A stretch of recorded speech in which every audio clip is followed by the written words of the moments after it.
சென்னை காமராஜர் சாலையில் குடியரசு தின விழா ஒத்திகை நிகழ்ச்சி நடைபெற்றது. இதுகுறித்து கூடுதல் தகவல்களை தருகிறார் நமது செய்தியாளர் லாவண்யா. தினம் வருகிற 26ஆம் தேதி கொண்டாடப்படக்கூடிய சூழலில் குடியரசு தினத்திற்கான பேரணிக்கான ஒத்திகை இன்று காலை நடைபெற்றது.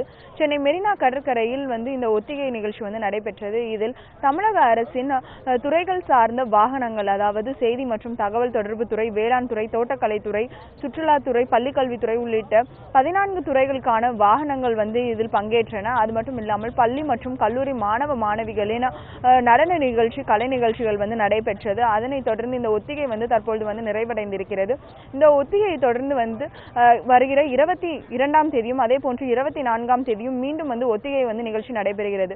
இந்த ஒத்திகையின் காரணமாக காமராஜர் சாலையில் போக்குவரத்து மாற்றம் செய்யப்பட்டிருந்தது. குறிப்பாக பாரிமுனையிலிருந்து காமராஜர் சாலை இணைக்க வழியாக வரக்கூடிய அனைத்து வாகனங்களும் பேருந்துகளும் மெரினா கடற்கரையில் இருக்கக்கூடிய உள் சாலை வழியாக திருப்பி விடப்பட்டிருந்தன. அதே போன்று பல்வேறு சாலைகளிலிருந்து காமராஜர் சாலையை இணைக்கக்கூடிய சாலைகளும் துண்டிக்கப்பட்டிருந்தது. அங்கும் போக்குவரத்து மாற்றம் செய்யப்பட்டு மக்கள் வேறு வழியாக அவர்கள் திருப்பி விடப்பட்டிருந்தார்கள். அதே போன்று மயிலாப்பூரிலிருந்து காமராஜர் சாலையை இணைக்கக்கூடிய சாலைகளும் போக்குவரத்து மாற்றம் செய்யப்பட்டிருந்தது. குறிப்பாக ஒத்திகை நாட்களில் இது போன்ற மாற்றங்கள் செய்யப்படுகின்றன. குறிப்பாக 2 மணி நேரத்திற்கும் மேலாக இந்த போக்குவரத்து மாற்றம் செய்யப்பட்டிருந்தது. தற்பொழுது ஒத்திகை முடிந்த பிறகு இந்த போக்குவரத்து சீர் செய்யப்பட்டு 9 மணிக்கு மேலாக இந்த சாலைகள் அனைத்து வாகனங்களும் செல்வதற்கான அனுமதியை காவல்துறையினர் வழங்கியிருக்கிறார்கள்.